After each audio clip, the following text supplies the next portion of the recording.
Untuk pemateri yang kedua kepada Ibu Ratna Sudaryanti, dipersilakan.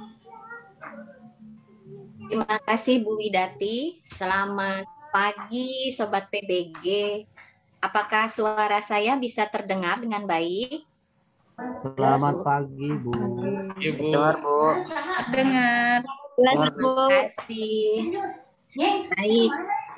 Terima kasih. Hari ini saya sudah berkesempatan. Mohon maaf, Bapak, Ibu, adik-adik, mohon di-mute dulu ya.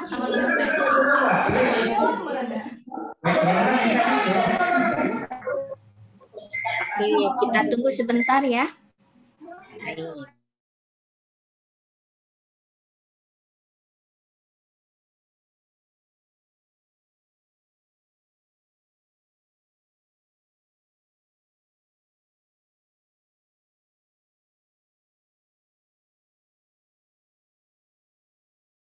Bu Ratna, masih di-mute Bu Ratna.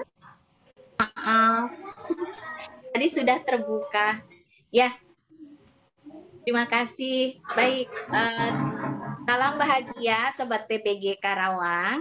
Kenapa saya bilang bahagia? Karena meskipun situasi kondisi yang tidak menentu dan COVID yang terus berkepanjangan, tapi tetap semangat. Terima kasih atas kesempatan yang sudah diberikan kepada saya dari PBG Karawang untuk menyampaikan materi pelatihan hari pertama. Tadi juga saya didampingi oleh Bu Prapti ya, guru hebat dari SMKN 1 Karawang. Beliau sudah memaparkan panjang lebar apa itu wirausaha, kemudian motivasi wirausaha, karakter yang harus dimiliki oleh seorang wirausahawan, dan yang terakhir adalah konsep digital akan membawa. Mohon izin share screen sebentar ya, semoga saya bisa share screen langsung.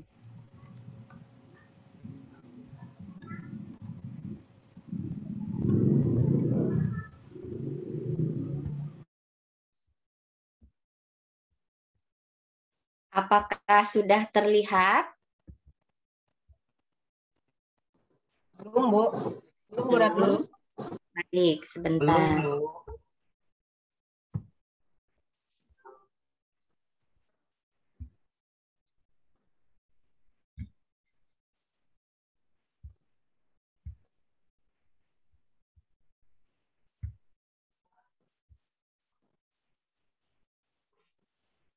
Di sini saya sudah share screen. Sudah, Bu. Oke, terima kasih. Ya. Bismillahirrahmanirrahim. Assalamualaikum warahmatullahi wabarakatuh. Waalaikumsalam warahmatullahi wabarakatuh. Tetap semangat adik-adik. Semangat. Oke, terima kasih karena selama 1 jam ke depan mungkin saya hanya ada sekitar 30 menit ya untuk menyampaikan materi, karena lebih baik kita berdiskusi, mudah-mudahan kami bisa sharing pendapat. Nah, tadi sudah diperkenalkan nama Ibu, kemudian Ibu juga sekarang berdinas di SMK Negeri 2 Karawang. Pendidikan Ibu adalah jurusan Bahasa Inggris, demikian juga S2 Ibu. Tapi saya mempunyai challenge di sini, mengapa saya mengambil materi kewirausahaan. Karena saya juga seorang backup usaha suami juga, kebetulan beliau juga seorang wirausaha. Kemudian juga jatuh bangunnya saya menjadi saksi juga. Baik, saya akan lanjut. Tadi kesepakatan kelas sudah diberitahukan juga. Kali ini saya akan membawakan tantangan dalam berwirausaha dan strategi dalam mengatasinya. Saya di sini bukan ingin menjadi orang yang handal di bidang ini, karena saya yakin Bapak Ibu pendamping dari sejumlah sekolah yang ikut bergabung dalam kegiatan pelatihan hari pertama ini adalah guru-guru yang hebat, dengan background wirausaha dan juga mengampu mata pelajaran kewirausahaan. Kita di sini lebih pada sharing pendapat. Baik. Nah, saya di sini memulai dengan Pemuda Indonesia. Kenapa saya mulai dengan Pemuda Indonesia? Karena nanti setelah kegiatan ini akan ada lomba yang diikuti oleh para pelajar, baik itu dari tingkat SMP, SMK, dan SMA. Nah, harapan saya, para pelajar ini, adik-adik kita ini mempunyai mindset, ya, mempunyai mindset yang sama bagaimana menghadapi tantangan ke depan. Nah, untuk jumlah pemuda Indonesia saat ini berada pada usia 16-30 tahun. Sesuai dengan data Badan Pusat Statistik tahun 2016, bahwa pemuda di kita ini banyak yang bekerja dan juga ada yang menganggur. Ya. Sekitar dari jumlah yang ada pada tahun 2015, 171 juta jiwa akan mengalami ledakan penduduk di usia produktif pada tahun 2030. Bisa dibayangkan kita generasi yang mungkin akan terpinggirkan ya, Bapak Ibu, sementara penduduk dengan usia produktif, para pemuda ini akan menempati puncak demografi di Indonesia pada tahun 2030.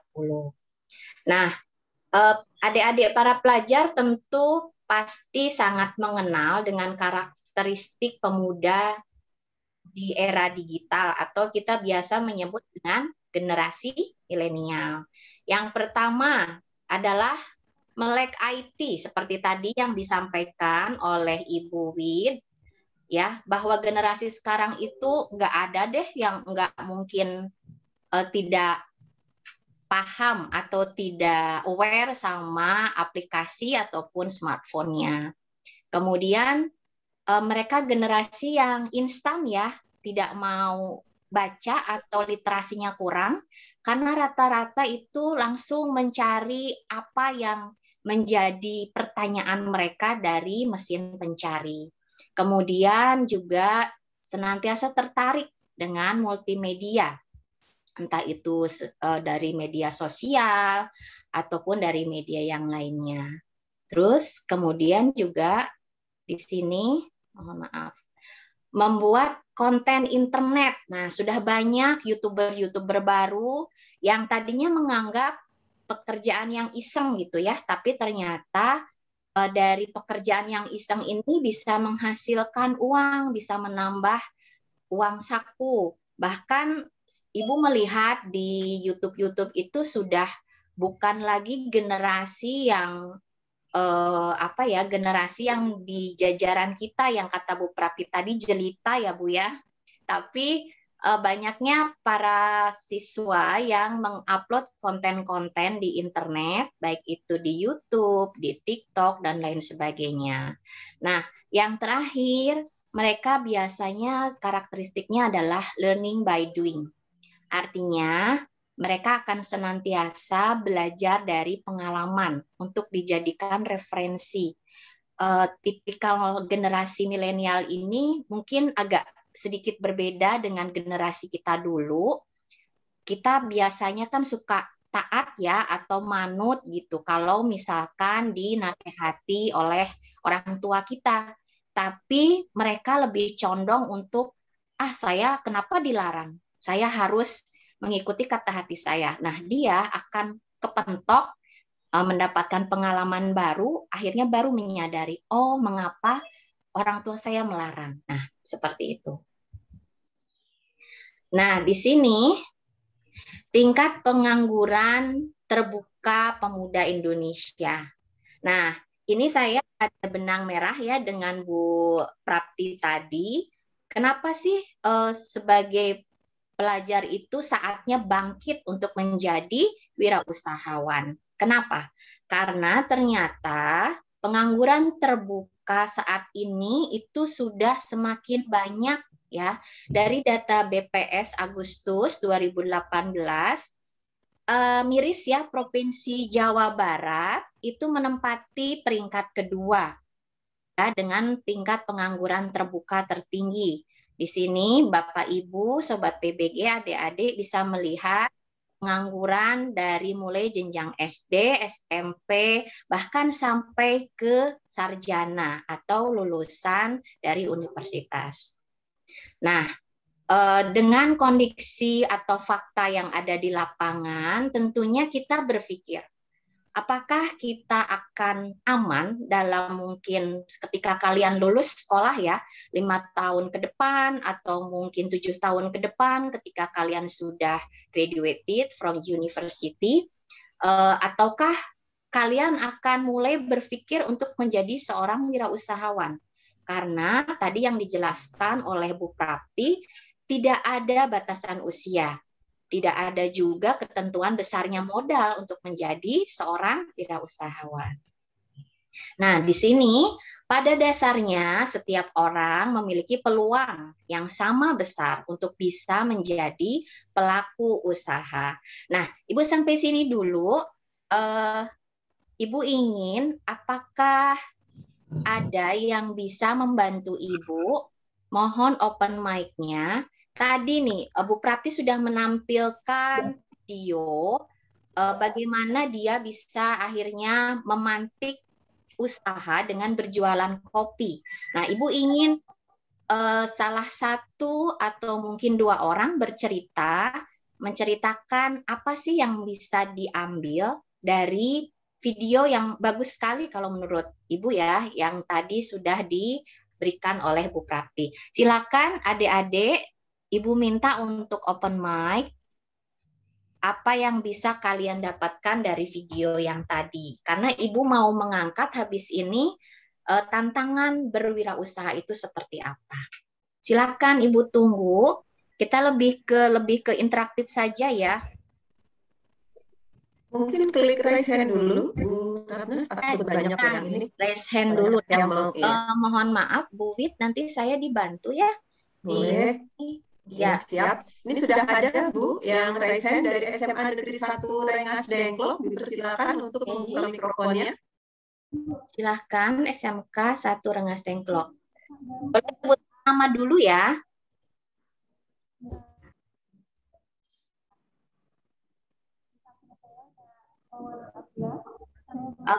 Kurang jelas, mohon suaranya, volumenya dibesarkan. Terima kasih. Saya mau kami dari SMA Negeri 1. Adik suaranya kurang keras deh.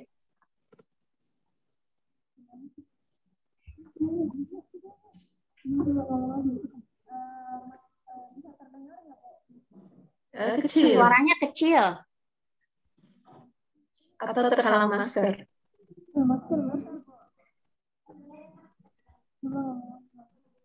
Sudah terdengar, Bu? Lebih dekat lagi deh ke ininya, laptopnya. Coba deh, silakan. Silakan. Nah, ya, itu biar suaranya jelas.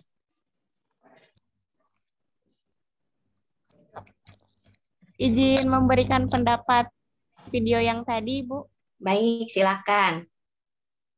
Jadi kebanyakan orang ketika berwirausaha mengalami jatuh bangun itu dia tidak bangkit lagi gitu. Jadi mengalami kerugian, terus gagal tadi diterpa angin, hujan. Nah, dia tuh mikirnya gagal-gagalnya doang, jadi nggak bangkit lagi. Sedangkan kan kita dari kegagalan tersebut itu akan jadi batu loncatan supaya kita tuh nyampe di tahap yang sebenarnya gitu. Mungkin itu aja, Ibu. Oke, terima kasih. Kita kasih aplaus dulu ya dari adik kita dari SMA N1 Rengas Dengklok. Apa tadi bagi pendapatnya sudah tepat sekali. Satu lagi Ibu minta boleh untuk ada Ibu dari SMK Negeri 2 Karawang. Silakan dari SMKN 2 Karawang. Siapa yang mau berbicara? Halo, kedengaran ya, Bu? Silakan. Perkenalkan, nama saya Muhammad Rizky Ilmawan. Dari jurusan Wajahnya apa? mana deh? Wajahnya kok tidak tampak ya? Videonya Tata Boga, Ibu. ditampilkan? Oh, dari jurusan Tata Coba Boga. videonya di Videonya gambarnya Ki. Maaf, agak Gambarnya Ki. Iya. ya, Ki. biar kita bisa mengenali. Ini jangan-jangan murid saya kalau kelas 12 Tata Boga ya. Betul, Iya. Bu, betul. Silakan, menurut silakan. Kenapa Kalau saya videonya tadi- mati lagi deh? Ayo coba videonya Oh, nyalakan tadi. aja deh. menurut saya tadi, Ibu, dari video Ya, yang silakan. dari video yang tadi saya lihat, Ibu, menurut saya dari peluang usaha itu si pengusaha itu tidak melihat dari unsur SWOT-nya dulu. Dia dari kekuatan, kelemahan, peluang sama ancaman tuh dia belum menguasai semuanya gitu. Dalam usaha kan jatuh bangun tuh wajar gitu. Misalkan misalkan kita belum punya usaha, maksud bukan punya usaha apa ya, punya pemasaran gitu. Sepertinya dia belum menguasai banget SWOT-nya. Gimana maksudnya kayak belum punya pasaran, tapi dia udah berani maju, akhirnya dia jatuh dan berani gak maju lagi ke depannya, sehingga dia dapat gimana ya? Ya, sudah tepat. Muhammad Rizky, ya pendapatnya Ibu sudah bisa menangkap ya. Jadi kalau menurut Muhammad Rizky, apa yang ada di video tadi, ciri orang yang berani mengambil resiko gitu ya. Dia tidak banyak berpikir dulu, pokoknya yang penting action gitu kan ya. Benar, Bu. Setelah dia membuka usaha, baru tadi yang Ibu sebutkan tadi, learning by doing. Dia mempelajari kenapa kok usaha saya gagal, kemudian dia akan evaluasi dan evaluasi terus. Baik, terima kasih untuk dari SMKN 1 Rengas Dengklok dan dari SMKN 2 Karawang. Ibu bisa lanjut ya. Oke. Ini kenapa mati ya? Sebentar. Saya stop share dulu aja. Nanti saya coba share lagi sebentar.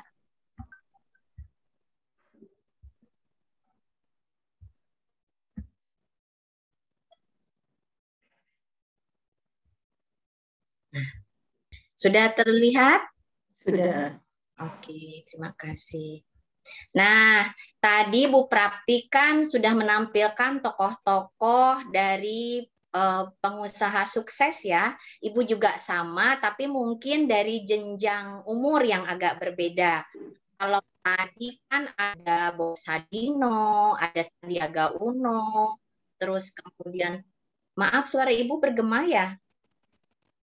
Tidak sih, kalau di saya terdengar jelas. Nah, tapi kalau ini lebih ke generasi milenial mungkin saling paham ya dengan tokoh-tokoh ini. Boleh open mic lagi, sebutkan nama dan asal sekolahnya. Dari 3 ini siapa saja ya mereka, terus kemudian Ibu ingin tidak hanya mengenal nama tokoh ini, tapi sebutkan usaha yang digeluti oleh mereka. Baik, minimal ada 3 ya, minimal 3 orang yang menyampaikan pendapat. Silahkan, Ibu tunggu. Ada dari SMA Budi Mulia. Udah raise hand Bu Ratna, silakan. SMA Budi Mulia, silakan. SMA Budi Mulia. Ya. Ini ada Nadiem Makarim yang sekarang jadi Menteri Pendidikan. Ya. Dia dulunya pendiri Gojek sampai sekarang sih sebenarnya, maksudnya pendiri Gojek. Dan ada Gibran. Iya, ada Gibran. Gitu ya. Gibran Rakabuming Raka. Ya. Anaknya Bapak Presiden Joko Widodo. Pengusaha martabak sama ini sama kebab Turki itu pendirinya Hendy Setiono. Ya. Oke. Ya. Berarti dari SMA Budi Mulia ya, mengenal dengan baik tokoh-tokoh ini, betul sekali. Nah, tadi yang disampaikan, kita kasih applause dulu deh ya. Ternyata generasi milenial kita itu pada jago ya dengan pengusaha sukses di usia yang kalau menurut Ibu masih relatif muda. Betul sekali, ini adalah pendiri Gojek yang sekarang menjadi Menteri Pendidikan. Kemudian ada Raka Buming Raka ya, anak dari Presiden kita, Gibran, maaf. Nah, kalian malah lebih hafal nama lengkapnya. Kemudian yang ini jenis usahanya, kalau Ibu tidak salah, nanti mohon koreksi ya. Ini sudah memiliki 7 jenis usaha yang sudah tersebar di berbagai kota di Indonesia. Yang perintisnya adalah tadi yang kalian sebutkan, martabak apa, Adek? Markobar. Ada yang tahu martabak Markobar itu apa? Martabak Kota Baru, Solo. Martabak Kota Baru. Apa keunikan dari martabaknya Gibran dibandingkan martabak-martabak yang lain, terus menjadi magnet gitu ya untuk varian rasanya tuh banyak dalam satu ini. Dalam satu pan itu varian rasanya banyak. Oke, terima kasih. Nah, ternyata dia itu meskipun sama-sama martabak, tapi Gibran ini bisa menciptakan inovasi produknya. Nah, itu juga yang harus bisa kalian jadikan pengalaman, bahwa kita itu yang penting berusaha dulu. Kemudian kita juga harus mengerti market pasar yang disenangi oleh generasi muda itu apa. Dan yang terakhir itu betul, tadi kalian hebat ya bisa menyebutkan foundernya adalah Hendy Setiono. Ada yang tahu kenapa disebutnya kebab Turki Baba Raffi? Kenapa disebut Baba Raffi? Ada yang tahu? Ada yang bisa menjawab pertanyaan Ibu? Nah, Baba Raffi ini diambil dari nama anaknya. Anak yang pertama namanya Raffi. Nah, karena dia mungkin ada keturunan atau panggilan ya, memanggil ayahnya itu dengan Baba, maka si kebab Turkinya ini diberi nama Baba Raffi.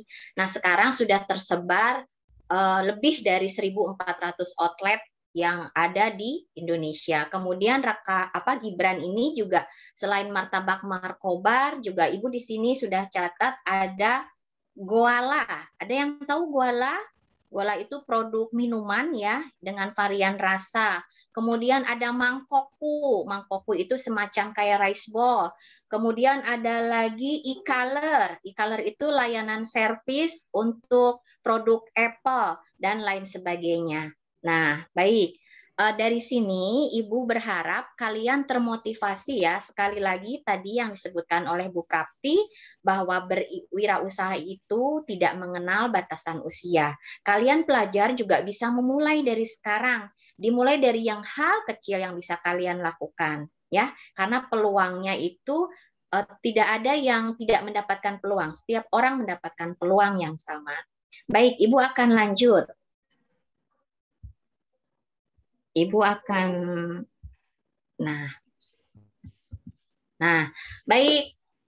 Sebelum Ibu lanjut, tadi kan kalian sudah ada sharing pendapat ya untuk bercerita apa yang ada di video. Terus kemudian tadi Muhammad Rizky juga bilang bagaimana sih si penjual kopi itu mengalami terpaan gitu ya. Nah, pasti yang namanya berwirausaha itu seperti tokoh-tokoh tadi, apakah langsung sukses begitu saja simsalabim gitu ya? Mereka bisa sukses menjalankan usaha? Tentu tidak. Mereka juga mengalami up and down, terus kemudian juga mereka tidak berhenti, tidak menyerah, betul yang dikatakan adik-adik tadi ya, bahwa ketika berwirausaha itu senantiasa ada tantangan. Nah, mohon Ibu akan bagikan link Mentimeter. Kalian mohon memberikan jawaban apa saja sih tantangan dalam berwirausaha. Mohon Ibu Wit di-share di kolom chat.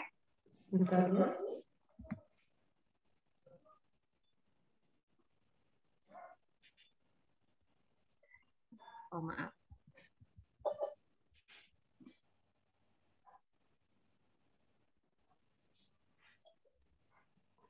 Ibu akan stop share dulu ya. Sudah di kolom chat? Sudah ada dikirim oleh Bu Risa.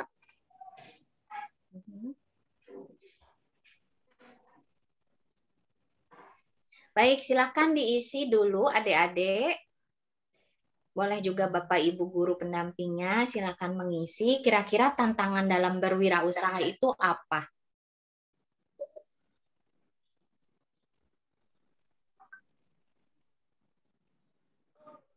Tiga menit cukup?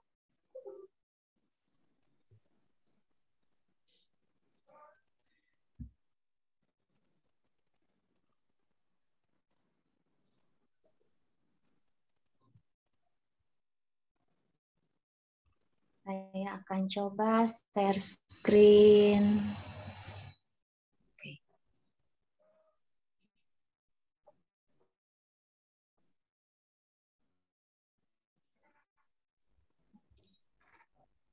Mohon maaf Bu Wid, apakah share screen saya jawaban dari peserta pelatihan hari ini sudah terlihat? Belum muncul. Belum muncul. Baik. Sebentar.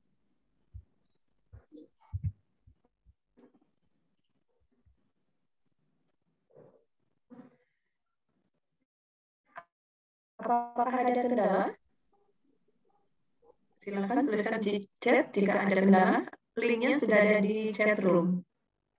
Tinggal diklik, silakan dituliskan kendala apa yang dihadapi ketika berwirausaha.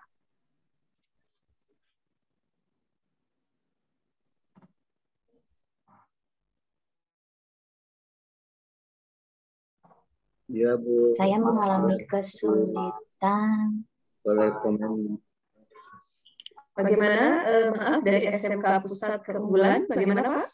Ya, untuk kendala ya Bu. Iya. Ini Jadi, sudah ada yang masuk, apakah bisa terlihat Bu Wid? Sudah. Nah, terima kasih. Sudah muncul. Ini sudah ada yang masuk ya dari peserta pelatihan hari ini. Tantangan berwirausaha. Kita masih menunggu ya. Tadi ada yang mau menyampaikan secara langsung Ibu dari Oh iya, SMK. silakan. Silakan Bapak tadi dilanjut. ya, saya dari SMK Rosma Bu, Kerawang, Adiarsa. Oh iya. Ya, kebetulan kan tahun kemarin kita terpilih di Sekolah Pencetak Wirausaha ya Bu. Nah, untuk kendala itu memang keberlanjutan dari program wirausaha di SMK. Kalau menurut saya, jadi sifatnya belum jadi sebuah kebutuhan yang terintegrasi di lembaga pendidikan, sehingga menganggap wirausaha itu hanya sekedar latihan, belum bisa masuk ke dalam tujuan setelah nanti mereka lulus kan ada bekerja, meneruskan, dan berwirausaha. Nah, ini menjadi sekedar tugas guru kewirausahaan misalkan, apakah sekolah pun memang harus bertanggung jawab untuk memajukan wirausaha ini. Mungkin salah satunya memang harus lebih sering lagi mendorong di lingkungan lembaga pendidikan supaya tantangan-tantangan dalam berwirausaha ini dapat kita hadapi, dapat kita biasakan dan kita latih dan mencarikan solusinya. Jadi bukan cuma satu mata pelajaran saja gitu, tapi ya ini adalah kebutuhan setelah nanti siswa lulus. Mungkin itu Bu tantangan yang dihadapi di lembaga pendidikan tentang sosialisasi atau diseminasi wirausaha Bu. Baik, terima kasih. Tadi dengan Bapak siapa? Oh ya, saya Rudi Bu, Rudi Siaprawira. Saya kebetulan guru produk kreatif dan kewirausahaan, tapi saya di sini hanya mendampingi saja, hanya memonitor saja. Nanti ada peserta didikan yang ikut dan guru pendampingnya. Iya, terima kasih Bapak sudah sharing pendapat. Saya setuju dengan pendapat Pak Rudi tadi ya. Kalau di sini kan saya lebih mengcapture apa sih yang dimiliki, pengetahuan apa yang dimiliki oleh para siswa untuk berwirausaha, untuk merintis usaha. Namun tadi fakta yang ada di lapangan ini lebih sudah sesi apa ya Bu? Tanya jawab apa curhat ini Bu?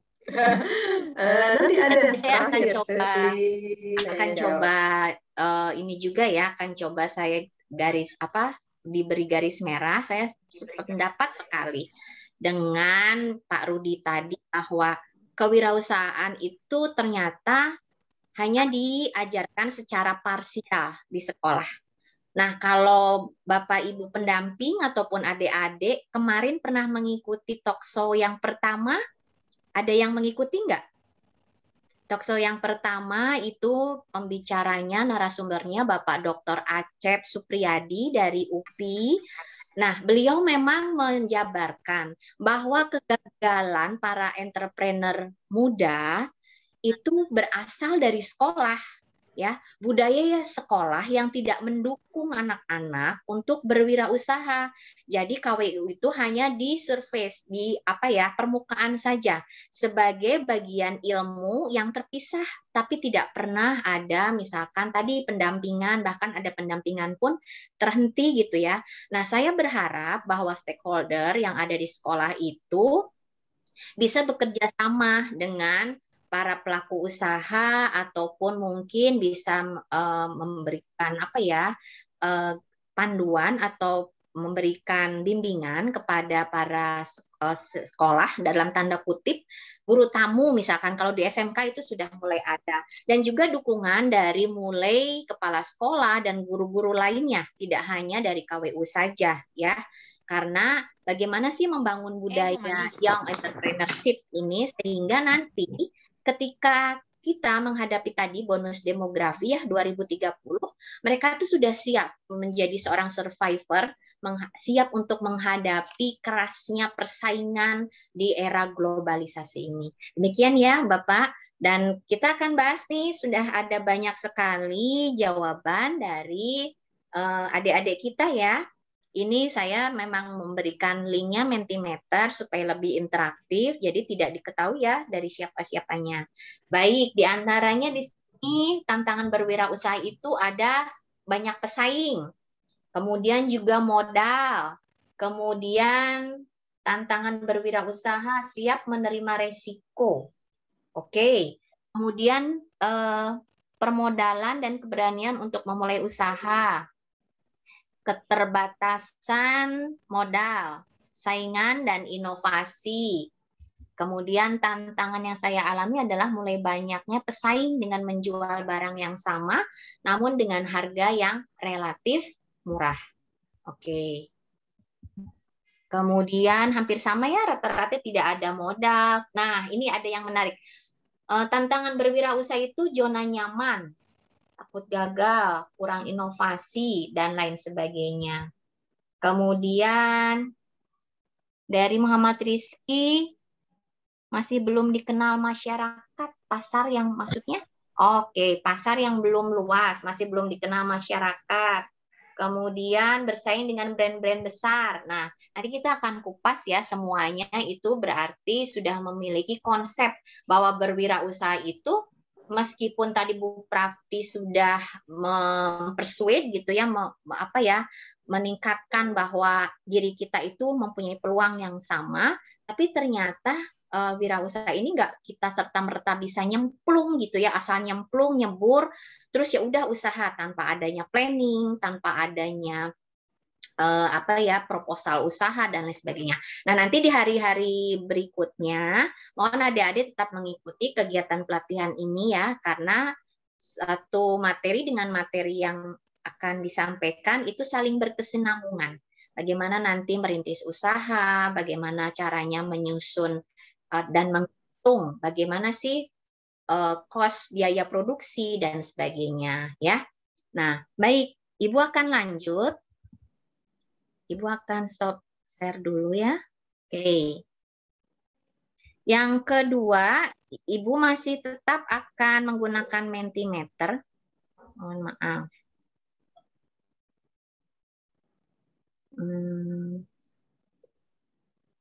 Sebentar.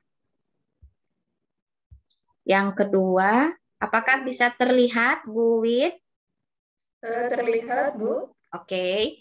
Nah, ini yang kedua ya, setelah tadi adik-adik bisa memberikan curah pendapatnya, strategi apa sih yang dilakukan untuk mengatasi tantangan berwirausaha? Mohon maaf. Yang kedua adalah strategi apa yang dilakukan untuk mengatasi tantangan tadi. Nah, tadi kalian bisa meng-capture apa saja sih tantangannya. Nah, sekarang strateginya. Hal apa yang mesti dipersiapkan kalau tadi itu terjadi pada diri kalian. Silahkan, ini juga ada link Mentimeter, silahkan diisi di kolom chat. Mohon dibantu Bu Wid untuk dibagikan. Ya, sebentar. Ini lagi loading dulu. Saya buka dulu di sini.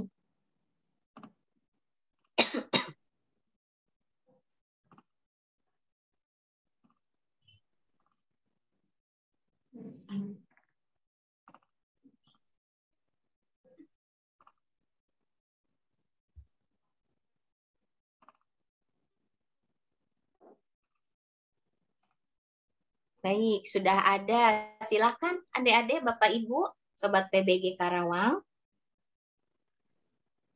Mungkin pendapat adik-adik malah lebih hebat-hebat ya dibandingkan saya gitu.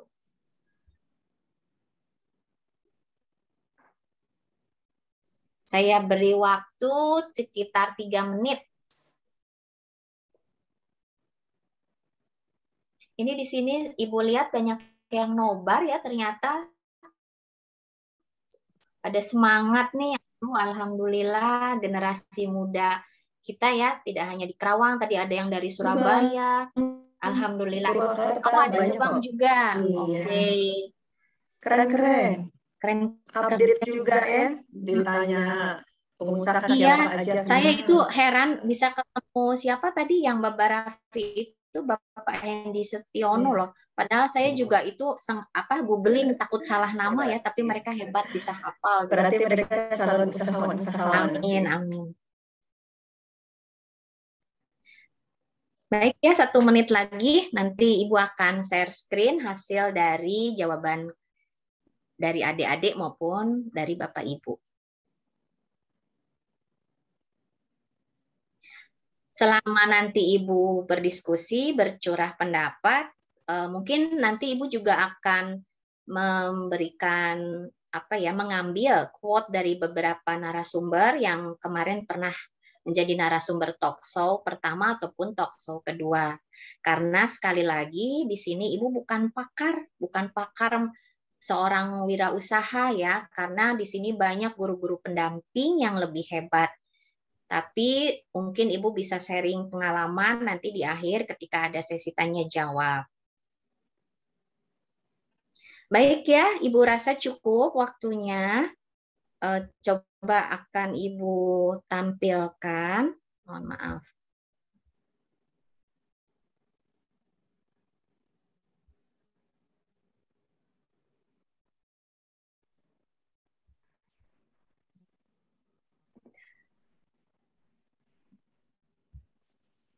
Nah, apakah sudah... Oh, ini masih yang pertama ya. Mohon maaf. Maaf. Nah, apakah terlihat? Sudah. Oke, terima kasih. Nah, di sini sudah banyak jawaban yang tercapture. Ada pinjaman ke bank atau koperasi. Mungkin ini mengatasi modal ya. Kemudian harus terus berinovasi. Promosi ditingkatkan, konsep bisnis yang jelas, kualitas produk dan harga yang terjangkau. Kemudian percaya diri, harus berinovasi untuk membuat sesuatu yang baru dan menarik. Promosi yang seluas-luasnya, memperluas relasi dan promosi, melakukan promosi semenarik mungkin. Wah, ini sudah jawaban hebat semua ini sebetulnya. Malah lebih luas ya dari yang akan Ibu sampaikan. Nah, di sini berarti kata siapa sih? Pelajar-pelajar itu katanya gitu ya. Kok sekarang pandemi corona ini nanti lulusannya seperti apa? Itu Ibu dengar loh ya. Kadang kita sering curah pendapat. Tapi di sini terlihat sekali ya Ibu mengapresiasi jawaban dari adik-adik dan Bapak. bahwa mindset kalian itu sebetulnya sudah ada modal untuk menjadi seorang young entrepreneur. Kemudian juga strateginya untuk mengatasi tantangan tersebut. Kalau Ibu rasa sih nggak perlu dijelaskan ya, kalian sudah bisa itu strateginya apa, mengatasi tantangan tersebut gitu. Baik, terima kasih atas jawaban yang sudah diberikan. Sekali lagi kita aplaus sama-sama ya, supaya tetap semangat. Tidak ada yang aplaus. Oke, baik. Terima kasih. Ibu akan lagi, ya. Ada yang mau berbicara? Tidak ada sepertinya, Bu. Tidak ada, baik. Ya. Mohon maaf, saya akan coba share screen kembali.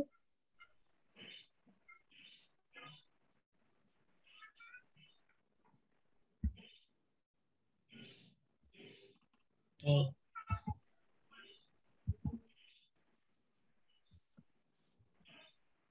Kalau di sini saya nggak bisa berganti slide di sini, Ibu. Kenapa Ibu? Tadi bisa. Coba ya, saya akan coba lagi. Mungkin kadang-kadang jaringannya, bentar.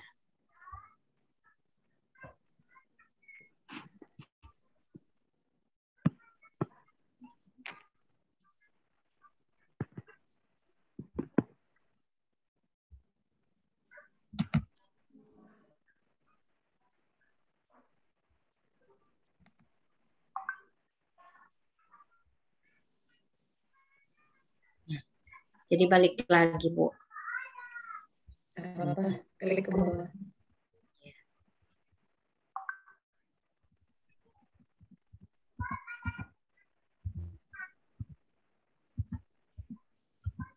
Nah, ini ya, bisa terlihat? Sudah. Nah, tadi sebetulnya adik-adik sudah memberikan jawaban yang tepat ya semuanya. Tantangan berwirausaha itu diantaranya yang paling penting biasanya ketakutan, nggak punya modal, kemudian juga nggak ada dukungan. Biasanya dukungan ini dalam tanda kutip dan malah justru dari orang terdekat. Entah itu dari keluarga ataupun misalkan yang sudah menikah itu dari pasangan gitu ya. Karena ragu gitu dengan usaha yang akan dirintis. Kemudian juga bingung cara mulainya seperti apa, selalu nunda. Kayaknya belum saatnya deh, ntar aja deh daripada saya rugi, ntar aja deh lihat-lihat dulu gitu ya. Dan kemudian tidak mempunyai kemampuan berbisnis. Ini yang seringkali menjadi momok ya buat para young entrepreneurs ini, karena ngerasa saya nggak punya kemampuan bisnis, Bu. Background saya itu bukan orang tua saya nggak punya background usaha dan lain sebagainya. Dan kalau boleh Ibu ambil pengalaman dari Gulbuddin, ada yang tahu Gulbuddin nggak? Bisa open mic. Siapa itu Gulbuddin? Masih ingat mungkin narasumber kita yang di talk show kemarin? Ada yang masih ingat nggak dengan Gulbuddin? Nah, dari SMA Budi Mulia, silakan. Iya. Ya, silakan. Silakan. Cupang, Bu. Mohon diulang, Adek. Pengusaha ikan cupang. Iya, pengusaha ikan cupang. Dari sekolah mana? SMA Budi Mulia. Kalau Gulbuddin ya, dari mana? Masih ingat nggak? Teluk Jambe Timur 2. Teluk Jambe Timur ya, SMA Negeri 1, Teluk Jambe ya. Nah, itu adalah contoh seorang young entrepreneur. Dari mulai dia merintis usaha itu dari SMP, kalau yang Ibu dengar gitu ya. Ibu juga mengikuti waktu talk show kemarin. SMP dia sudah mulai merintis dari awalnya, saya tuh punya ikan cupang, terus iseng-iseng gimana ya caranya mendapatkan tambahan uang saku. Dan kemudian akhirnya dia berpikir lagi gitu, bagaimana sih ikan cupang ini bisa diberi wadah yang menarik. Dan kemudian akhirnya dia belajar bagaimana membuat akuarium, dan tentunya membuat akuarium itu dia nggak punya skill sama sekali ya. Bagaimana cara memadu-madankan antara ketebalan kaca dengan diameter akuarium, tingginya, lebarnya itu seperti apa. Itu sampai kurang lebih 2 tahun. Dia akhirnya bisa membuat akuarium sendiri dengan belajar ke tukang kaca, ya, tukang kaca bagaimana cara memotong kaca dengan baik. Nah, saat dia belajar, ini dia nggak punya kemampuan bisnis, tapi dia itu orangnya ulet, gigih ya.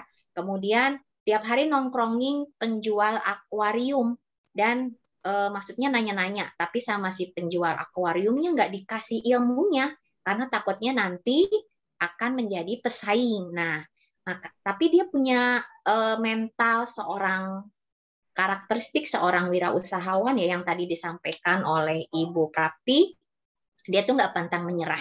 Kemudian dia tuh terus belajar ini bagaimana sih caranya supaya si akuarium itu bisa lemnya rapi, kemudian tidak bocor, kemudian juga si kacanya itu bagus gitu ya. Dan awalnya dia nggak bermodal sama sekali. Tiap hari pulang dari sekolah, ngumpulin kaca-kaca yang dia temukan di jalan. Dari mulai bikin akuarium kecil, terus akhirnya bisa seprofesional ini. Nah, kemudian juga faktor-faktor yang lainnya bisa adik-adik baca sendiri ya. Tidak ada tempat usaha, kemudian tadi juga ingin membangun jaringan bisnis dulu, jadi nunda-nunda gitu ya. Saya belum punya networking yang bagus, nanti kalau saya jualan kira-kira ada yang beli nggak ya? Nah, pikiran seperti itu yang membuat seorang wirausahawan itu sudah gagal dulu langkah, stop dulu ya, stop dulu. Jadi dia udah akhirnya nggak jadi bergerak, nggak jadi action, sehingga sudah stagnan. Nah, hal itu harus dihindari oleh adik-adik ya. Nah, kemudian kendala tadi malah lebih luas ya jawabannya dan Ibu apresiasi, tapi Ibu mengcapture hanya beberapa saja. Nah, kendala ketika kita mengalami kebingungan usaha. Kira-kira mau bikin usaha apa sih gitu ya? Nah, strateginya kalau Ibu boleh berbagi pengalaman dari Bapak Fatih, owner dari Cipta Grafika, kalau tidak salah ya, di Kerawang. Jadi dia itu punya background percetakan, advertising juga karena memang ilmunya di situ. Jadi memilih bisnis itu sesuai dengan passion, minat ya. Kalian nih misalkan mau bikin apa ya? Mau usaha jualan kue. Nah, passionnya itu harus suka masak dulu atau bikin kue. Jangan sampai misalkan nggak pernah terjun ke dapur, nggak pernah bantu ibu kalian, tapi pengen bisnis usahanya bikin kue. Wah, udah pasti gagal ya. Dan juga skill kalian itu harus diasah terus. Ya, contohnya tadi bikin kue, kalian akan banyak banget bisa belajar gitu ya bagaimana cara bikin kue yang baik. Kemudian takut gagal. Nih, ini hal yang umum nih ya, takut gagal. Nah, coba kalian berpikir secara logika terbalik. Apa sih logika terbalik? Maksudnya, jangan pernah berpikir gini, aduh, nanti kalau saya bikin ini laku nggak ya? Aduh, nanti saya rugi nggak? Hindari pikiran-pikiran negatif. Sekali lagi, kalian balik logikanya menjadi positif. Ya, kalau saya jualan ini, kira-kira saya akan untung banyak. Kira-kira nanti teman-teman saya suka. Kira-kira nanti respon mereka baik dan seperti itu, ya. Kemudian tidak ada modal usaha. Nah, Ibu sendiri juga punya keluarga dari background usaha itu lebih ke dari suami ya. Itu Ibu diajarin bagaimana cara berdagang gitu ya, termasuk suami Ibu sendiri dari usaha kecil-kecilan gitu ya, dari jualan kayak makaroni dibungkusin sendiri kemudian dijual, intinya nggak boleh gengsi. Kemudian kalau nggak punya modal usaha, masa sih kita nggak punya modal sama sekali ya, minimal kita mungkin punya modalnya misalkan tenaga, pikiran, terus juga support dari teman atau dari keluarga. Nah, itu dijadikan modal ya. Kemudian ilmu kita itu bisa dijadikan modal, jadi tidak melulu uang saja ya. Nah, modal berapapun itu bisa dimulai untuk menjadi sebuah usaha yang baik. Kalau kemarin di talkshow kedua ada Pak Ahmad Zaini, mungkin masih ingat. Beliau adalah owner dari Lavanda Brownies ya. Nah, dia itu memulai usaha tanpa modal sama sekali. Prinsip beliau malah kalau memulai usaha, apalagi yang starter baru ya, early starter itu nggak boleh berhutang. Sekali lagi, hutang itu nanti akan menyengsarakan. Tapi kalau kalian sudah berkembang, sudah dapat trust, kepercayaan dari para konsumen, boleh kalian misalkan mengajukan pinjaman dana ke bank ataupun ke UMKM ataupun mungkin dengan tanda kutip pertemanan gitu ya, itu lebih ringan biasanya, atau ke keluarga sendiri karena biasanya akan lebih mudah dipercaya. Nah, sesuaikan strateginya modal yang ada itu, nggak perlu harus gede-gede modalnya ya, seperti contohnya waktu pas Baba Raffi itu memulai usaha, dia itu memulai usahanya dari gerobak ya, dari gerobak, terus kemudian melihat peluang usaha, modalnya hanya kurang lebih sekitar 4 juta. Ataupun yang owner Lavanda itu, dia membuat kue itu untuk menaklukkan hati calon mertuanya Bapak Ahmad Zaini. Maaf ya Bapak Ahmad Zaini kalau saya sharing pengalaman Bapak di sini. Nah, itu adalah contoh dari usahawan sukses. Jadi tanpa modal pun yang penting kalian bisa berkreasi. Kemudian tidak ada tempat usaha. Ya, ini hal yang salah. Seperti dulu suami saya pertama kali menjalankan usaha, itu dia mengajak saya untuk bertukar pendapat, Bu, kalau misalkan bikin usaha ini gimana? Terus dia kasih tuh semacam kayak plan bisnisnya untuk sewa tempat, untuk gaji karyawan dan lain sebagainya.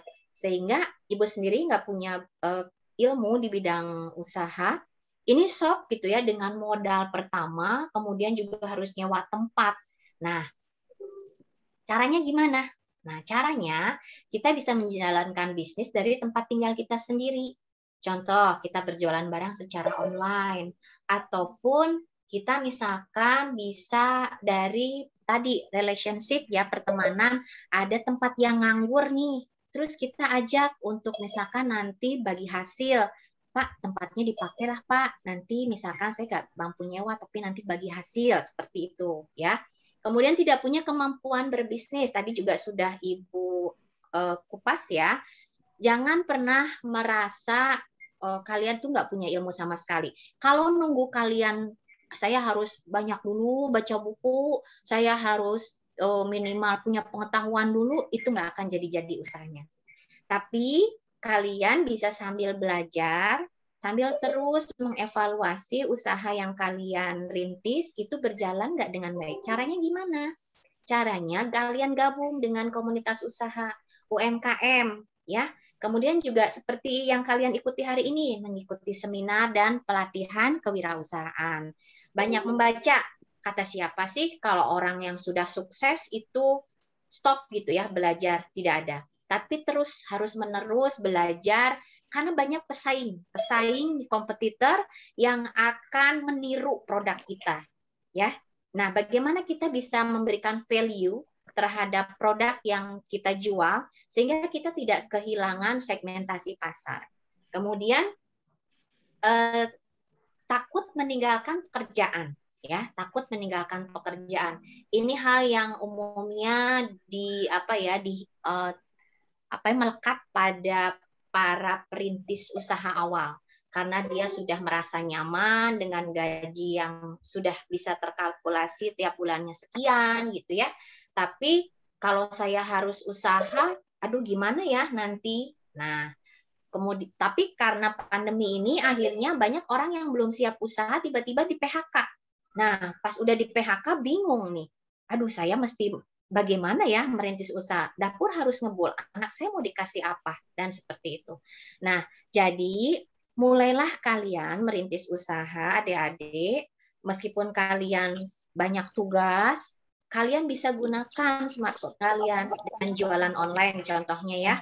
Ataupun bisa jadi dropship online. Kemudian juga buat yang sudah mulai bekerja nih, cari usaha yang kira-kira bisa dilakukan di sela-sela waktu bekerja.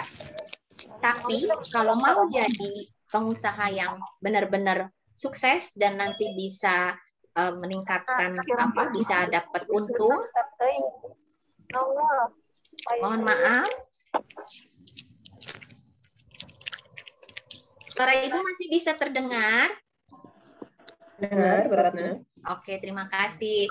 Nah, kalau kalian sudah merasa usahanya itu berjalan kurang lebih sudah mulai ada apa ya, maksudnya terlihat hasilnya. Kalau menurut Ibu, kalian sudah tidak bisa membagi waktu. Mungkin nanti kalau kalian ingin terjun menjadi seorang wirausaha, adik-adik, Bapak Ibu harus fokus karena tidak bisa usahawan itu saya hanya sisa waktu dari yang sudah saya berikan. Contohnya saya kerja dulu deh, nanti usahawan itu sisa waktu saya. Itu rata-rata mengalami kegagalan atau kemunduran. Tapi kalau mau tetap mempertahankan pekerjaan kalian nanti, atau misalkan kalian double ya pekerjaannya, itu kalian harus mencari seorang yang bisa dipercaya. Tapi tentunya memang harus perlu ada reward ya, digaji tenaga ahli untuk mengembangkan usaha kalian. Nah, demikian ya untuk kendala-kendala saat memulai bisnis dan mengatasinya. Nah, kalau ini Ibu juga ambil dari para expert ya, kiat menghadapi kendala bisnis saat kalian sudah memulai usaha nih. Tadi, saya mau lanjut enggak ya? Perjalanan Ibu sendiri mendampingin suami itu dari tahun 2007 ya, itu sudah mengalami berbagai macam gelombang dan juga berbagai macam usaha sudah kami rintis, tapi alhamdulillah kami tetap fokus gitu ya. Karena apa? Yang pertama adalah ingatlah tujuan waktu kita ingin menjadi seorang wirausahawan. Mau apa sih? Tadi kan kata Bu Prapti motivasinya itu nggak mau jadi bawahan, kemudian ingin mendapatkan penghasilan tambahan. Nah, kalian tuh punya mimpi. Banyak para wirausahawan yang punya mimpi, misalkan pengen ke luar negeri. Nah, caranya dia bergabung sama komunitas usaha, misalkan MLM gitu ya. Kalau Ibu sendiri sih tidak begitu punya kemampuan dalam hal marketing untuk MLM ya. Tapi itu tadi, dari mimpi kalian akan terus meningkatkan motivasi bahwa saya harus tetap berada di zona ini. Saya nggak boleh berhenti sampai di sini. Yang kedua adalah bekerja sesuai dengan passion. Sekali lagi, kalau kalian berwirausaha tapi terus kalian akhirnya jadi jenuh, kalian merasa ini bukan bidang saya deh kayaknya, itu tidak akan berhasil. Kemudian yang ketiga, nah ketika kalian usaha, ingat selalu orang-orang di sekitar Anda. Kenapa? Satu, mungkin ada yang punya adik. Oh iya, saya harus bantu orang tua. Oh, saya harus menafkahi keluarga. Oh, saya nanti harus punya impian untuk membelikan sesuatu kepada orang tua. Ingatlah orang-orang yang kalian sayangi ya adik-adik, Bapak Ibu, karena dengan seperti itu kalian Bapak Ibu, adik-adik, sobat PPG akan senantiasa termotivasi. Yang keempat, selalu optimis dan semangat menghadapi tantangan bisnis. Jadi seperti tadi video yang diberikan oleh Bu Prapti, ketika ada batu kerikil yang menghadang, bukan jadi kita mundur ya, tapi harus dievaluasi. Analisis masalah itu perlu banget ya. Kemudian belajar dari orang sukses, kita bisa baca biografinya mereka, bisa ketika mengikuti seminar ini gitu ya dari pengusaha-pengusaha sukses, kita bisa belajar dari pengalaman-pengalaman mereka ketika jatuh bangun menjalankan bisnis yang dirintis. Kemudian ketika tantangan bisnis menerpa, selalu rutin memotivasi diri. Ini harus penting sekali. Kemudian ini yang sering terlupa. Kadang-kadang, mohon maaf ya, ketika kita terjun dalam usaha, itu manajemen keuangan tidak terkontrol. Kadang-kadang, mohon maaf ya, Ibu juga dulu mengalami uang dapur atau uang jajan ya, pasnya buat adik-adik kalian, uang jajan kalian itu tercampur dengan modal usaha. Nah, itu nggak boleh. Tapi kalian harus benar-benar disiplin keuangan, ya, memisahkan antara modal dengan uang yang kalian punyai. Nah, dari modal itu ketika nanti akan ada di sesi selanjutnya, di hari-hari selanjutnya, bagaimana cara menghitung ongkos produksi, keuntungan usaha, itulah yang baru kita bisa pakai. Nah, keuntungan usaha itu misalkan bisa diambil 35% contoh ya. Nah, 35% itu tidak harus kalau menurut Ibu ya, tidak melulu diambil untuk misalkan uang lebih atau uang tambahan kita, tapi harus kita sisipkan juga untuk siapa? Yang pertama harus menyisipkan untuk misalkan kalau kita nanti ingin punya tempat usaha harus nabung juga. Terus kemudian kita mau mengembangkan usaha, bisa buat perputaran modal lagi dan sebagainya. Kemudian inovasi usaha. Nah, kalau menurut Pak Ahmad Zaini, seorang entrepreneur itu ada dua. Yang pertama, apakah dia bisa menjadi seorang inovator? Inovator itu artinya benar-benar produk yang new, yang baru ya, yang belum pernah ada, hasil dari kreasi. Kemudian seperti, oh ya, Ibu pernah melihat tayangan di TV, ada yang tahu nggak makanan yang lagi ngetren dari Korea sekarang? Ayo, siapa yang tahu? Bisa open mic? Makanan yang ngetren dari Korea sampai untuk belinya aja ngantri sampai berjam-jam. Ayo, ada yang tahu? Ya, dari mana? SMA Budi Mulya. Wah, Budi Mulya ini hebat-hebat, semangat dari tadi kejawab terus. Silakan, Dek. Ada topoki, korndok, toboki, samyang. Ya, ada lagi? Juga dari waktu itu BTS kolaborasi sama McD jadi BTS meal. Itu toboki, pabi krongsong, kimbap, main dakbal, kimchi jeon. Wah, hebat ya. Kita kasih applause dulu dari adik-adik kita dari SMA Budi Mulya, hebat nih. Kalian kayaknya lebih suka Korea ya daripada budaya Indonesia ya? Tidak. Suka semuanya. Oh, suka semuanya, baik. Nah, ya itu tadi ya, inovasi usaha. Ini kayak contohnya kalau cuman chicken doang atau burger doang, orang mungkin udah biasa. Tapi gimana sih cara kita menggait pasar dengan menggandeng tadi BTS ya, siapa yang nggak kenal BTS sekarang gitu ya. Bahkan ibu aja yang maksudnya udah ketinggalan zaman lah dengan grup band sekarang itu sampai nanya ya ke anak ibu, kenapa sih kok sangat orang rela antri gitu ya hanya untuk BTS gitu. Nah, itu adalah sebuah inovasi usaha untuk meraih segmentasi pasar. Kemudian berikutnya adalah digital marketing promotion. Nah, ini yang paling penting. Tadi Bu Prapti bilang bahwa sekarang itu sudah zaman digital. Ya, kalian sudah generasi milenial yang melek IT. Nah, tentunya promosinya tidak seperti yang dilakukan para pelaku usahawan yang dulu ya, tapi dengan memanfaatkan teknologi digital yang ada, kalian bisa share promosi ya, produk-produk ataupun jasa ataupun apalah yang akan kalian rintis. Tapi ingat, kalau kalian menampilkan sebuah produk usaha atau advertising gitu ya di media sosial, hati-hati karena kadang-kadang orang itu di media sosial ketika sudah ada iklan itu sudah di-skip ya. Tapi kalian bisa membuat misalkan konten yang kreatif, contohnya di TikTok nih. Di TikTok itu kan orang bisa upload video ya. Nah, kalian misalkan mau mengupload clothing ya atau misalkan fashion gitu ya. Nggak perlu ngomong, tapi cukup kalian pamerkan di TikTok. Nah, nanti pasti orang akan bertanya, itu produk apa ya, belinya gimana ya, di mana tempat yang bisa kita beli ya, dan sebagainya. Jadi manfaatkan media sosial itu untuk sarana digital marketing promotion.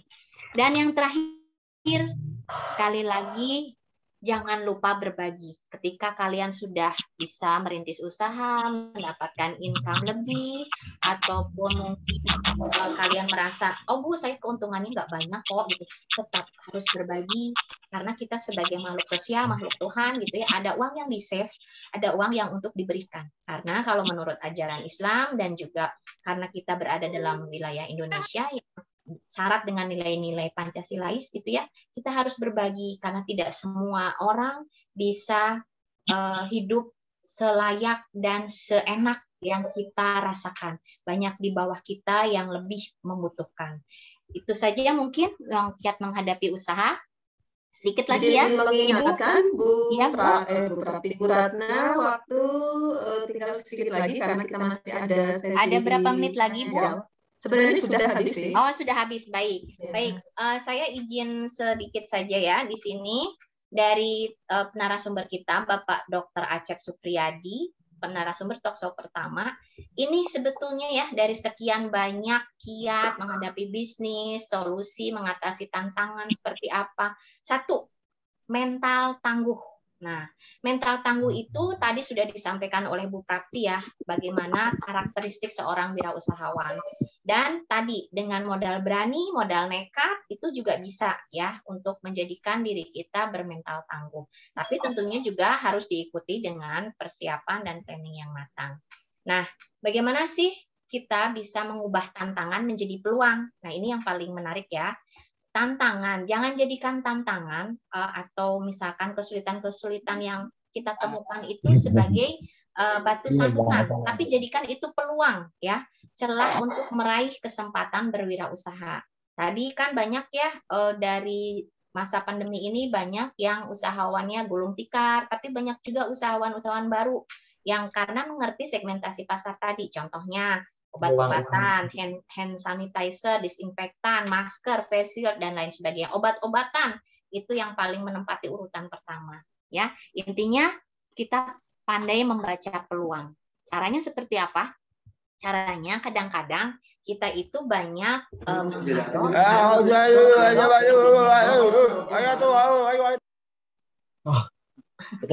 mohon maaf, ada suara yang masuk. Ya. Tidak ada rumus pasti bagaimana cara menjadi seorang entrepreneur sukses. Setiap orang memiliki cara yang berbeda-beda.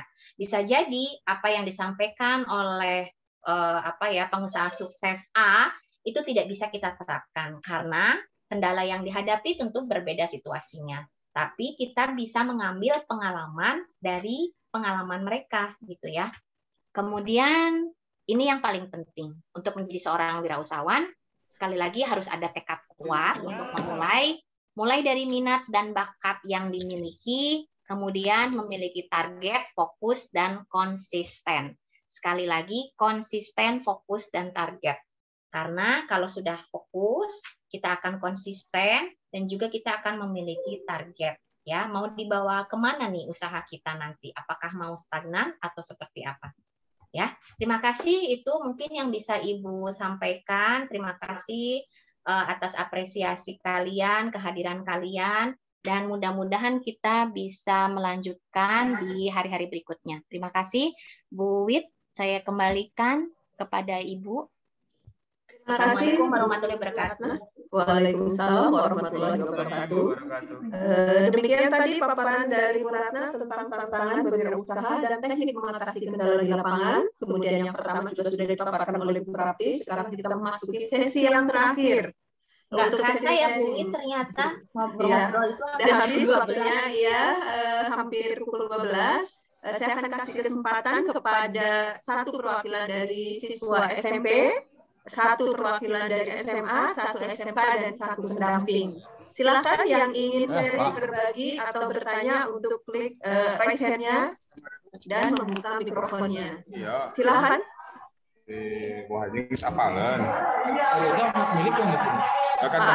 Bisa di-mute, bisa bantu saya, host, untuk mematikan mikrofon yang tidak berkepentingan. Silakan dari perwakilan SMP, masih adakah? Saya kasih kesempatan untuk perwakilan SMP. Tadi saya lihat ada SMP Teluk Jambe juga ada. Atau mungkin mau SMA terlebih dahulu jika ada yang ingin berbagi. SMK? Atau mungkin Bapak Ibu pendamping? Sepertinya materi kewirausahaan ini sudah dapat dipahami oleh peserta workshop semua ini, Bu Prapti, Bu Ratna nih. Tadi terbukti kan siswa-siswinya juga hebat, paham betul tentang tokoh-tokoh usahawan. Tinggal actionnya saja Bu, jangan sampai pelatihan ini ya hanya sekedar untuk ilmu saja. Harapan kedepannya mereka jadi seorang entrepreneur muda yang sukses gitu.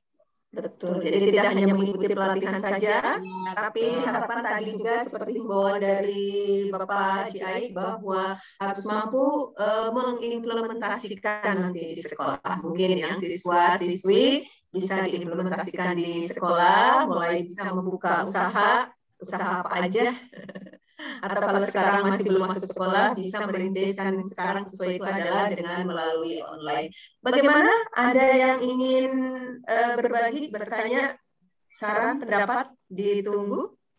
Ini kalau saya lihat ada teman saya dari SMK 2, Pak Sarif. Nah, beliau juga itu pelaku usaha, itu bisnisnya banyak ya Pak Sarif ya. Pak Sarif mau berbagi usahanya, ada waktu masih 7 menit. Tidak mau berbagi Pak Sarif? Belum mau berbagi maksudnya. Bu Widati. Iya, gimana Bu Prati? Link absen belum terlihat ya? Sudah di awal Bu Prati untuk absen dan pretest sudah diberikan di awal. Berarti, jadi satu, maaf saya yang. Iya, jadi satu. Iya. Saya tidak perhatian, biasanya sekitar 30 menit menjelang baru di-share, saya nggak fokus ke sana. Ada di awal, soalnya ada pretestnya. Ya, oke Bapak Ibu tadi ada yang menanyakan link daftar hadir sudah bergabung di pretest ya Bapak Ibu ya? Iya sekaligus ya. Ya, apa karena tidak ada giveaway, tidak ada yang mau bertanya, Bu Win? Oh tidak berpengaruh ya, tapi karena memang sudah menguasai materi, ya kita masih ada 3 materi lagi. Ya kalau saya sih usaha bangkrut udah menyerah, tapi semoga tidak seperti saya tadi sudah ada motivasi dari video Bu Prati ya. Ketika kita gagal itu tidak menyerah gitu. Kalau saya udah gagal menyerah, udah malas Kemudian tantangan yang saya hadapi ketika usaha tidak dibayar sama teman. Nah, itu juga tantangan juga. Iya, gimana kita menghadapi klien teman gitu ketika kita punya usaha kemudian tidak dibayar akhirnya modal kita habis. Tapi sekarang jangan khawatir, bisa menggunakan QRIS tadi ya. Oh ya, saya ingatkan sekali lagi tentang QRIS. Jadi bagi Bapak Ibu atau siswa-siswi yang ada di sini yang nantinya ada rencana mau usaha, misalkan mau buat online shop atau apa, terserah jenis usahanya, silakan untuk membuat mengajukan QRIS ya, semacam kayak barcode itu, tapi sebelumnya membuka rekening dulu. Nah, formnya silakan ambil di PBG. Nanti PBG bantu karena ketika harus membuka sendiri itu harus ada surat keterangan usahanya yang harus diketahui oleh pejabat setempat. Tapi ketika adik-adik semua yang ikut di sini atau Bapak Ibu sebagai peserta pelatihan, tidak usah menyertakan surat keterangan usaha, tapi cukup mengikuti kegiatan pelatihan ini. Nanti dibantu untuk membuka rekening, kemudian mengajukan membuat QRIS. Mungkin sebagian sudah paham, QRIS itu bentuknya seperti barcode, tinggal scan, transaksi, beres gitu. Jadi memudahkan, apalagi di masa pandemi seperti ini. Dan dijamin tidak ada yang utang kalau memakai QRIS ya. Karena tinggal nggak bisa diutang, Bu. Nggak bisa. Ya mungkin nanti di hari berikutnya ya akan lebih banyak mendapatkan pelatihan usaha ya Bu Wit ya. Iya, masih ada 3 ya, lagi. Cara usaha apa yang mau dirintis, kemudian seperti apa dan sebagainya. Iya. Sesi berikutnya besok akan lebih menarik lagi karena kita akan tahu bagaimana kita menjalankan usaha itu agar berjalan dengan baik, lancar ya. Tekniknya seperti apa, dan investor atau yang lain sebagainya. Tapi yang luar biasa peserta kita ini Bu Widati. Betul. Ya, saya amati ya. Siswa-siswinya benar jempol deh. Ya. Sepertinya tertarik betul di dunia usaha, dia paham ya. Tidak ada? Sepertinya tidak ada. Coba dong Bu Wid, ini kasih siswa-siswinya coba mohon kasih reaction ya. Kira-kira nih setelah tadi Ibu Prapti dan Ibu membawakan materi, siapa yang ingin menjadi entrepreneur? Nanti boleh pakai reaction hati. Kira-kira jangan-jangan didorong oleh gurunya, pokoknya harus ikut gitu ya. Tapi jiwanya sendiri nggak mau gitu jadi entrepreneur.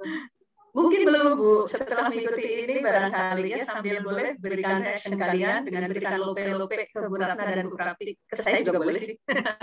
Silakan ya, bukti bahwa kalian suka.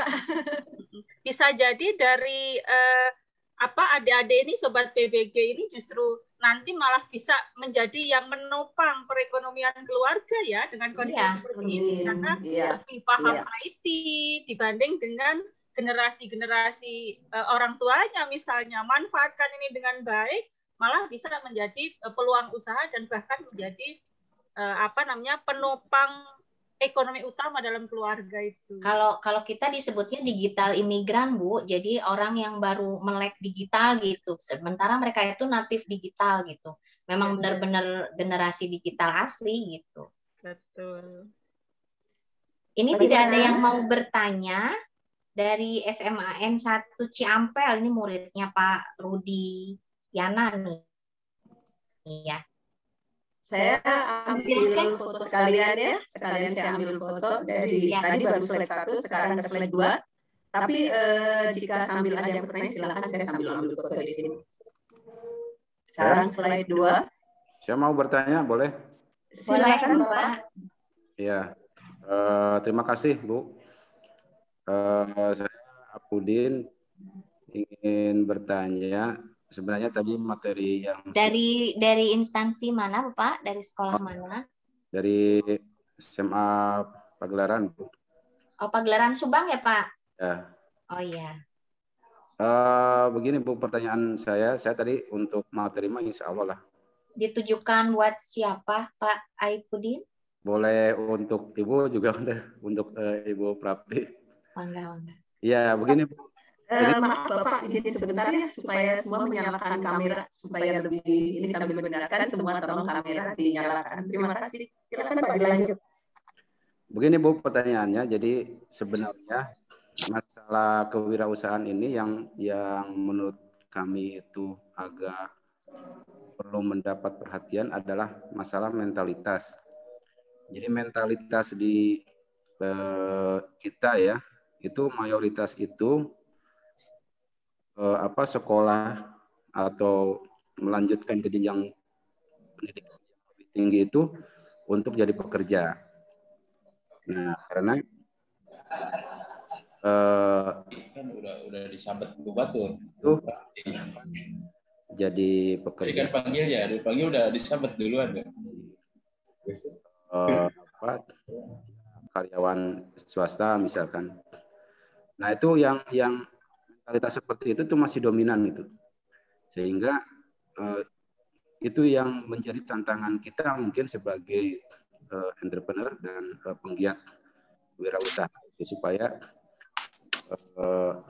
tadi yang disampaikan oleh Bapak Kacere ya memang bagus sekali itu. Memang kita mestinya 4 atau lebih ya, 45% lebih itu harus wira swasta gitu. Nah, tapi yang jadi pertanyaan saya itu bagaimana cara kita membangun mentalitas berwira swasta yang tangguh. Jangan misalkan karena tadi di usaha kita misalkan modalnya sedikit jadi berhenti itu. Jangan karena misalkan konsumennya sedikit sudahan gitu. Nah, jadi mentalitas seperti itu mungkin yang harus diperbaiki. Nah, itu mungkin caranya harus seperti apa itu.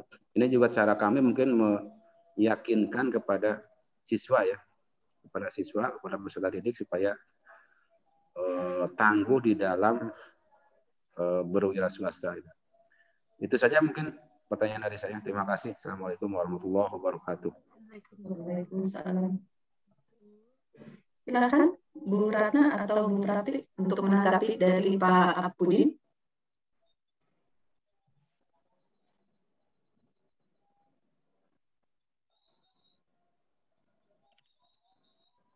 Saya unmute. Bisa terdengar suara saya? Baik, saya akan coba jawab pertanyaan dari Pak Aipudin ya. Nanti Bu Prapti mungkin bisa menambahkan. Kecemasan Bapak itu juga sama Pak dengan kecemasan saya juga. Saya juga sama-sama seorang pendidik. Saya berharap tadi ada pertanyaan ya yang waktu pas sesi kita sharing Mentimeter, itu harus dimulai dari budaya kita, dari lingkungan terdekat dahulu. Kita harus mengubah mindset diri kita sendiri, juga rekan-rekan di sekolah, bahwa pelajaran kewirausahaan atau mungkin dari jenjang tingkat SMP yang lebih dini, itu kita harus ubah mindset anak-anak bahwa sudah bukan masanya lagi kita menjadi seorang pegawai ataupun bekerja di instansi karena zamannya sekarang sudah berubah. Nah, kita di sela-sela mengajar mungkin bisa mengedukasi mereka, ataupun kalau di tingkat SMK itu kan ada ya bisnis daring dan pemasaran memang lebih condong mencetak para entrepreneur ya. Nah, harapan saya tadi ada yang mengampu mata pelajaran ekonomi kreatif. Hindari lagi pemberian tugas misalkan yang tidak up to date dengan perkembangan zaman, tapi ajari mereka, dampingi mereka bagaimana memulai usaha, kemudian bisa membuat proposal usaha, kemudian dipresentasikan, terus kemudian melatih mental mereka dengan berbicara di depan. Ya, biasanya di sekolah kami itu ada di uji kompetensi ya di SMK itu mereka itu berlatih menyampaikan usaha ya dengan proposal yang mereka berikan kepada tim penilai, ada yang dari perusahaan juga di depan guru-guru mereka, kepedean mereka, terus kemudian nanti dipaparkan adakah kerugian dan lain sebagainya. Nah, kalau saya pribadi Pak, saya melatih anak-anak saya pribadi ya, itu dari mulai mereka masih tingkat SD mungkin, pokoknya sedini mungkin, karena memang suami saya kan usahawan juga, jadi merangsangnya itu ayahnya itu kalau misalkan membeli sebuah produk itu suka mencari produk yang bisa dijual ke tingkat anak-anak teman-temannya, contohnya penggaris, pulpen, pensil dan lain sebagainya. Nah, itu tuh saya mencoba ke dua anak saya. Nah, yang berhasil itu yang satu, dia itu pinter ketika diberikan barang, dihitung, kemudian nanti modalnya sekian, nanti dikembalikan. Ini berhasil, tapi yang satunya lagi kakaknya nggak berhasil karena ternyata katanya barangnya habis tapi dihutang, seperti itu. Nah, ini juga sekarang mulai mendorong anak saya yang besar, dia kelas 3 SMA, itu untuk mulai berlatih mencari uang itu seperti apa. Tapi tidak dipaksakan ya. Akhirnya dia berjualan, Bu, boleh nggak Bu saya jualan gitu ya. Mau jualan apa? Saya tanyakan, terus coba ngobrol sama ayah. Nah, dia jualan sama teman-temannya. Memang nggak seberapa sih Pak, hanya seminggu sekali, Sabtu Minggu gitu ya, di saat dia sudah tidak ada kegiatan dan tugas di sekolah. Tapi itu cara merangsang kita. Bisa juga itu dilakukan kepada murid-murid kita. Itu saja mungkin Bu Prapti mau menambahkan. Ya, baik, saya sedikit menambahkan ya, Bu Ratna dan Bapak Ibu semua, serta Sobat BBG, siswa-siswi yang berada di room ini. Kalau tadi yang disampaikan Bu Ratna adalah berawal dari lingkungan terdekat dengan rumah kita ya, mencontohkan dengan keluarga, saya akan lebih condong kepada peran kita sebagai pendidik di sekolah. Jadi kita bisa menciptakan dulu iklim berwirausaha itu di sekolah kita, memberikan motivasi kepada peserta didik kita, dan bukan hanya sekedar motivasi, tetapi memang melakukan dalam kehidupan nyatanya. Misalnya, kalau pengalaman saya di sekolah, saya berikan motivasi, coba ini bisa diambil peluang. Saya bertanya terlebih dahulu, siapa yang setiap hari sarapan dan membeli sarapan, tetapi sarapannya tidak sarapan di rumah, tapi sarapannya adalah beli, atau bahkan mungkin yang nggak sempat sarapan di rumah, kemudian sarapannya di sekolah itu membeli di kantin. Nah, saya sampaikan, coba saja di kelas ini ada yang orang tuanya berjualan sarapan, misalnya nasi uduk, nasi kuning, bawa ke sekolah. Jadi temannya pada saat istirahat nggak perlu jalan ke kantin. Nah, ternyata ada yang melakukan itu, sudah ada yang melakukan itu. Dan setelah dihitung-hitung, kita ajak ngobrol, ternyata bisa untuk transport dia pulang pergi selama sekolah. Waktu ini saya komunikasi dengan siswa itu sebelum masa pandemi ya. Artinya siswa pun bisa dibiasakan di sekolah itu karena kita menciptakan iklim berwirausaha di sekolah. Dan itu siswa kita ini kita berikan motivasi, kita berikan dukungan. Ayo silahkan berjualan, tetapi dengan catatan pada saat belajar ya jangan gitu. nanti akan melakukan transaksi itu, kegiatan itu di saat jam-jam istirahat. Dan ternyata banyak yang berhasil. Ada yang bawa makanan kecil, ada yang bahkan minuman. Dengan sekarang kan banyak sekali yang ada usaha-usaha minuman yang bermacam-macam tadi ya, dibawa ke sekolah ternyata habis. Untungnya bisa untuk transport sehingga nggak usah minta orang tua, bahkan mereka bisa menabung.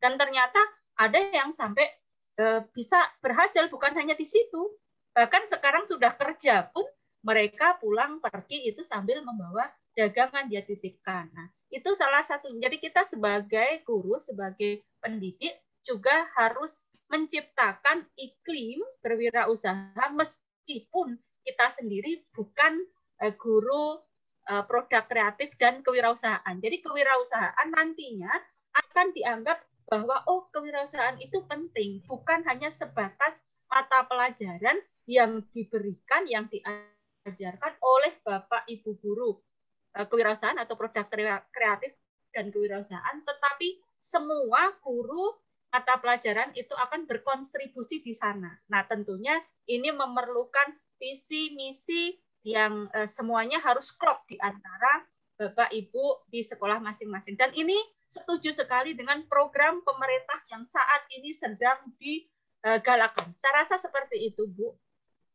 Ya, cukup, Bu Pratik. Bu Ratna. Oke, sip.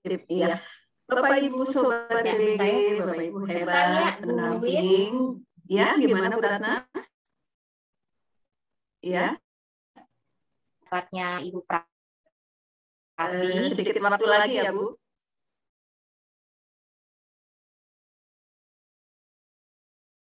Yang ada di sekolah kewirausahaan ini.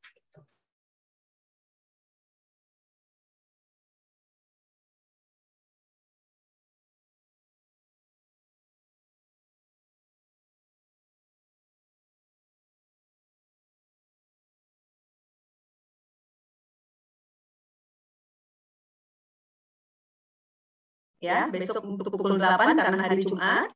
Kemudian nanti dilanjutkan hari Sabtu dan terakhir hari Senin, dan post-test ada di hari Senin di workshop yang keempat.